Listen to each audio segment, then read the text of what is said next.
Después de 20 años de matrimonio, solía pensar que la confianza era como una estructura de hormigón armado. La construyes lentamente, con esfuerzo y dedicación, y una vez que está sólida, soporta el peso de toda una vida. La mía, sin embargo, demostró ser de yeso, y la primera grieta apareció en una noche cálida y húmeda en la Ciudad de México, bajo las luces frías de nuestra cocina. Mi nombre es Mateo, y durante 15 años, fui el arquitecto de la vida que construí con María. Cada plano, cada viga de soporte, cada centavo ahorrado para el apartamento con vistas al Parque México, todo pasó por mi mesa de dibujo. Yo era el tipo de hombre que encontraba poesía en los planos de construcción y seguridad en las rutinas. Y quizás ese fue mi error. Creía que la solidez de mi trabajo era suficiente. La erosión fue sutil, un desgaste lento que ignoré durante demasiado tiempo. Empezó con su Estoy cansada convirtiéndose en la banda sonora de nuestras noches.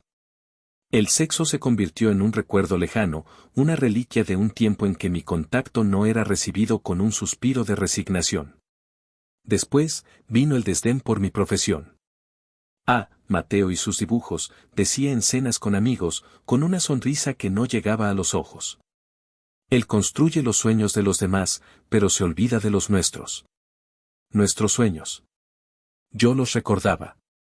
Una casa en Cuernavaca, hijos corriendo por el jardín. Pero sus sueños cambiaron, se volvieron más caros, más brillantes, más distantes de mí. Y yo seguí trabajando, creyendo que mi hormigón era lo suficientemente fuerte para soportar el peso de los dos.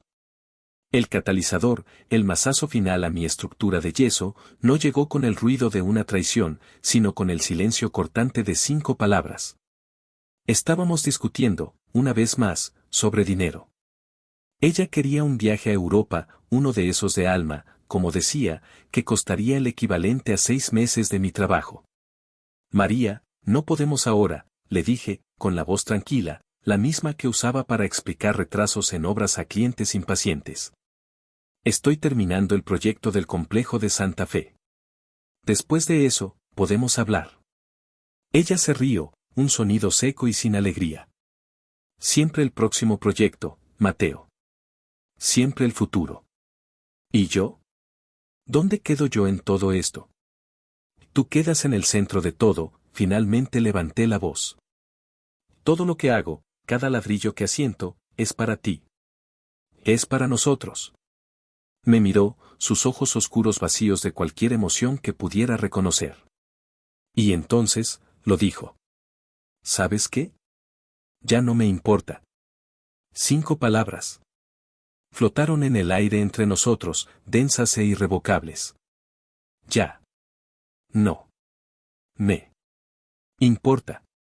En ese instante, algo dentro de mí se rompió.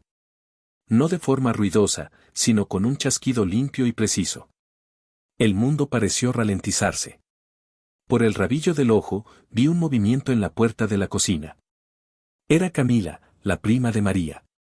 Nos estaba visitando por unos días y tenía el rostro pálido, los ojos desorbitados. Lo había oído todo. María no pareció notarlo, o no le importó. Simplemente dio la espalda y salió de la cocina, dejándome allí, en medio de los escombros de nuestra vida. Miré mis manos, las manos que diseñaban y construían, y por primera vez, parecieron pertenecer a un extraño. Un clic. Un interruptor se activó en algún lugar profundo de mi mente. La estructura se había derrumbado. Y en ese silencio, bajo la mirada conmocionada de Camila, supe, con una claridad fría y aterradora, que no iba a reconstruir la misma casa. Iba a construir algo nuevo. Y sería solo para mí. María no volvió a la cocina. El silencio que dejó atrás era más pesado que cualquier grito. Camila, su prima, dio un paso adelante, con los ojos llenos de una compasión que no veía desde hacía años. Mateo, comenzó, en voz baja. Yo, siento mucho que hayas tenido que oír eso. Solo asentí, incapaz de formular una respuesta. La claridad en mi mente era tan afilada que parecía una cuchilla. Mira, continuó, vacilante. Voy a salir a tomar un café. Si quieres hablar, de verdad, encuéntrame en el Péndulo, en la Condesa, en 1 hora. Me dedicó una mirada que era una mezcla de lástima y aliento, y luego se fue. Durante esa hora, no me moví. Simplemente me quedé de pie en mi cocina, en el apartamento que yo diseñé y deconstruí mentalmente 15 años de matrimonio. No había rabia. La frase de María no fue un ataque, fue un diagnóstico. Había declarado el fin, y yo, el arquitecto, finalmente tenía el permiso para demoler la estructura condenada. Cuando me encontré con Camila, no era un marido en busca de consuelo. Era un cliente en busca de asesoría. Me escuchó, no con la lealtad ciega de una prima, sino con la objetividad de un testigo. Cuando terminé de hablar, simplemente dijo, ella no te merece, Mateo. Y tú lo sabes. A la mañana siguiente, comenzó mi mudanza. No la anuncié. No discutí. Simplemente me convertí en un fantasma educado en mi propia casa. Me levantaba, me arreglaba y salía para el trabajo antes de que María se despertara. No dejaba notas. No respondía a sus mensajes de texto con nada más que monosílabos, sí, no, ok. Mi enfoque se convirtió en mi plan. Usé mi hora de almuerzo no para comer, sino para actuar. El dinero que estaba guardando para el viaje del alma de María fue transferido a una nueva cuenta bancaria, solo a mi nombre. Contraté discretamente a uno de los mejores abogados de derecho de familia de la Ciudad de México, un hombre con fama de ser un tiburón implacable, recomendado por un cliente poderoso. Mi plan de salida era como uno de mis proyectos, detallado, preciso y sin margen para el error emocional. La confusión de María fue la primera señal de que la dinámica de poder estaba cambiando. «Estás raro, Mateo», dijo una noche, aproximadamente una semana después. Intentó un acercamiento, vistiendo una lencería que no veía la luz del día desde hacía años. Simplemente la miré, no con deseo, sino con la curiosidad de un científico observando una reacción química antigua y predecible. «Estoy cansado, María», dije, usando sus propias palabras en su contra. «Voy a dormir». Su rabia llegó unos días después. Estaba en una boutique de lujo en Polanco cuando su tarjeta de crédito fue rechazada.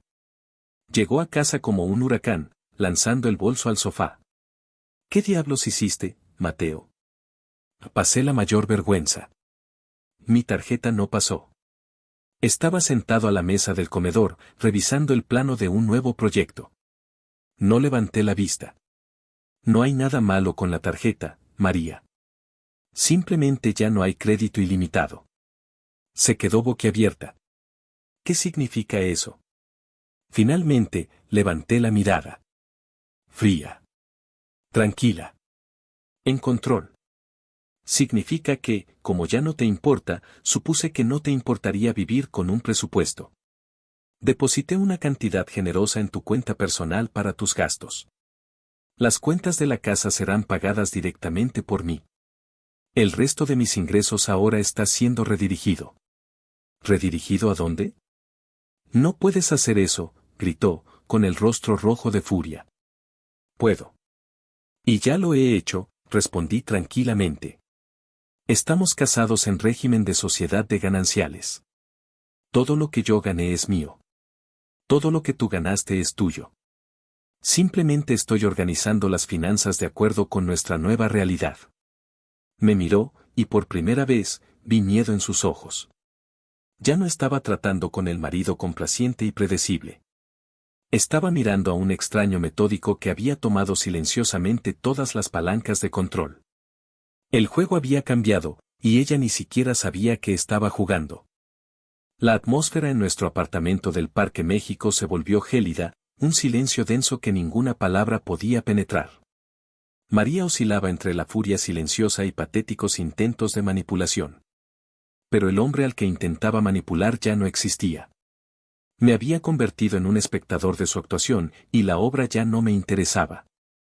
El tiempo y la energía que antes dedicaba a descifrar sus humores y a intentar, en vano, hacerla feliz, fueron redirigidos. Empecé a despertarme a las 5 de la mañana, no por insomnio, sino por elección.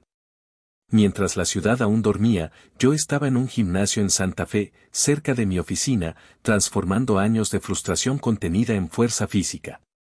El dolor en los músculos era real, honesto. Era un dolor que construía, no que destruía. Profesionalmente, algo se desbloqueó. Además del gran proyecto corporativo, comencé a diseñar, en mis horas libres, un pequeño centro cultural para una comunidad necesitada en Iztapalapa. Era un proyecto pro bono que siempre quise hacer, pero que María ridiculizaba como pérdida de tiempo y de dinero. Ahora, en las líneas y curvas de ese proyecto, redescubría la pasión que me llevó a ser arquitecto. Ya no estaba construyendo solo para los otros, me estaba reconstruyendo a mí mismo. La separación práctica avanzaba con la precisión de un cronograma de obra.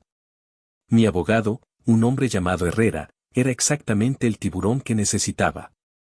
Se encargaba de las comunicaciones, creando una barrera impenetrable entre la histeria de María y mi paz recién descubierta. Mientras ella intentaba llamarme gritando, recibía un correo electrónico formal de Herrera. El paso final era la separación física.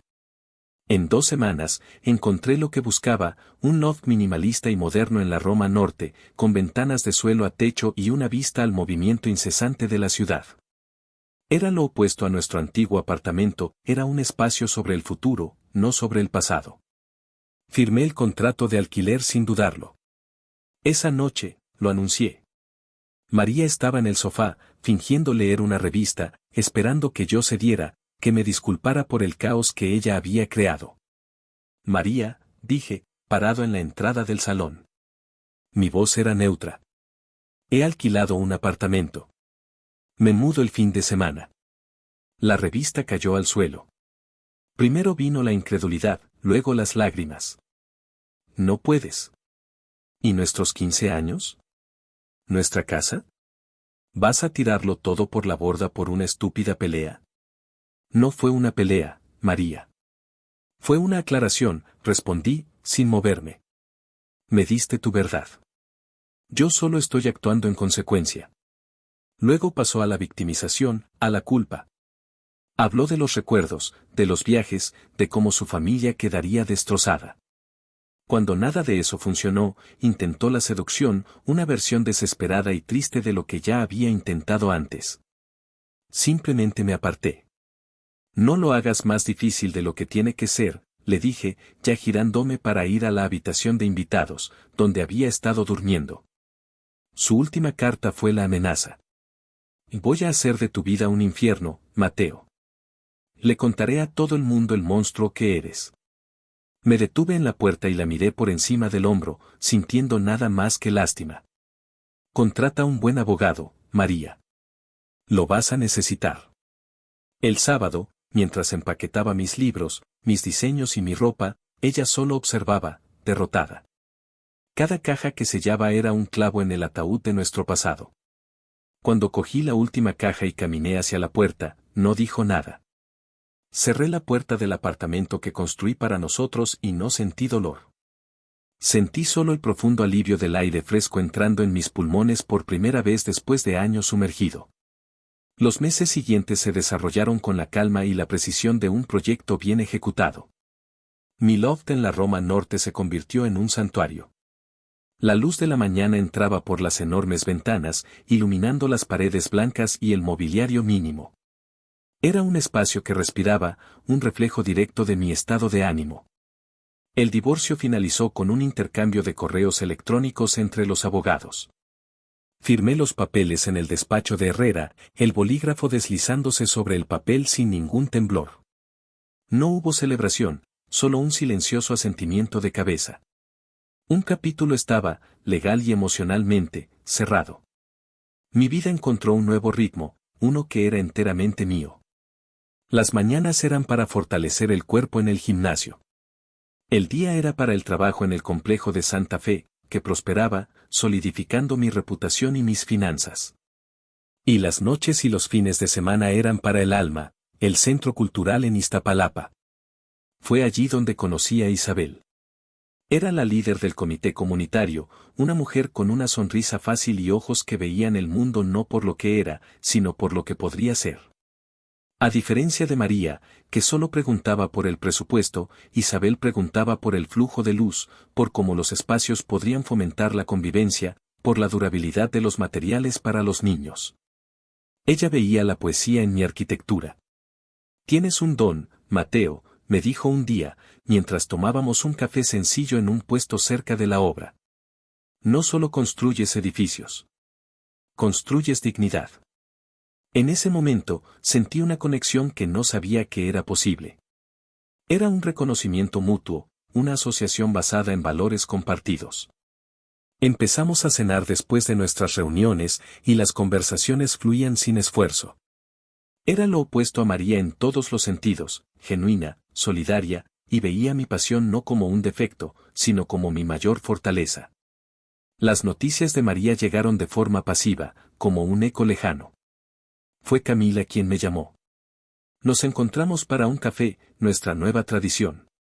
Vendió el apartamento del Parque México, dijo Camila, removiendo el azúcar en su taza. No pudo mantenerlo. Creo que el viaje a Europa nunca ocurrió.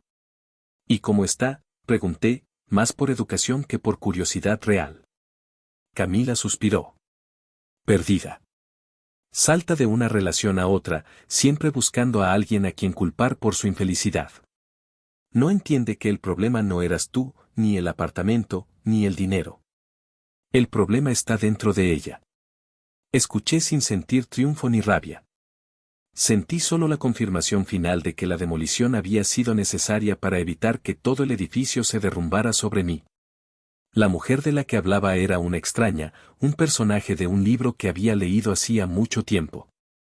Esa noche, de pie en la ventana de mi loft, observando las luces de la Ciudad de México pulsar abajo, no pensé en María. Pensé en el centro cultural casi terminado, en la conversación que tendría con Isabel al día siguiente, en el buen peso del cansancio en mis músculos. Por primera vez en más de una década, yo era el único arquitecto de mi vida. Y los cimientos, lo sabía, eran sólidos como una roca. Pasaron 2 años. 2 años en los que construí más que en toda la década anterior. El Centro Cultural de Iztapalapa floreció, convirtiéndose en un pequeño faro de esperanza en la comunidad y en un hito en mi portafolio que me trajo más satisfacción que cualquier rascacielos. Abrí mi propia firma de arquitectura, centrada en proyectos con propósito. Isabel. Isabel se convirtió en mi socia, mi confidente, la viga maestra de mi nueva vida. Nuestra relación no se basaba en la necesidad ni en las apariencias, sino en un profundo respeto mutuo y en risas compartidas durante el desayuno. El encuentro final tuvo lugar una soleada mañana de sábado, en Coyoacán. Isabel y yo estábamos en una mesa exterior de un café, planeando un viaje a Oaxaca, cuando la vi. María. Estaba parada al otro lado de la calle, mirando escaparates. Parecía más delgada, y había una dureza en su rostro que no reconocí. La ropa de diseñador seguía allí, pero parecía un disfraz, una armadura que ya no le quedaba bien. Nuestros ojos se cruzaron por un instante. Vi un destello de reconocimiento, luego vacilación. Para mi total asombro, cruzó la calle y se detuvo junto a nuestra mesa. Mateo, dijo, forzando una sonrisa que no llegó a sus ojos cansados. ¡Qué coincidencia! María, respondí, mi voz tranquila. Permanecí sentado. La antigua urgencia de complacerla, de gestionar su emoción, había desaparecido por completo. Esta es Isabel. Isabel asintió con la cabeza, un gesto educado, pero sus ojos, llenos de percepción, permanecieron en mí. Un placer, murmuró María, su mirada pasando rápidamente por Isabel antes de volver a mí. Pareces, bien. Me enteré de tu nueva firma. Éxito. Había un tono amargo en su voz. Estoy en paz, corregí suavemente. Se quedó en silencio por un momento, la máscara de civilidad agrietándose. A veces paso por delante de nuestro antiguo edificio, dijo, en un último intento de arrastrarnos a un pasado compartido. El apartamento era precioso, ¿verdad? Tantos recuerdos. La miré, no con rabia ni lástima, sino con la distancia de un hombre que mira una fotografía antigua de un lugar que ya no existe. Y entonces, le di mi veredicto final. Sí, lo era, estuve de acuerdo. Pero aprendí que un hombre construye muchas cosas en la vida. Y las más importantes no están hechas de hormigón ni de ladrillos. Están hechas de paz. La frase quedó flotando en el aire. No era un ataque, sino una verdad final e innegable. No había nada que pudiera decir en respuesta. La sonrisa falsa desapareció, dejando solo el cansancio. Murmuró un adiós y se alejó, desapareciendo entre la multitud. No la vi irse. En cambio, me volví hacia Isabel, que puso su mano sobre la mía. No hizo preguntas. No las necesitaba. Ya conocía el plano de mi alma. En ese momento, bajo el sol mexicano, tuve la reflexión final. El viaje había sido brutal, la demolición de mí mismo, dolorosa.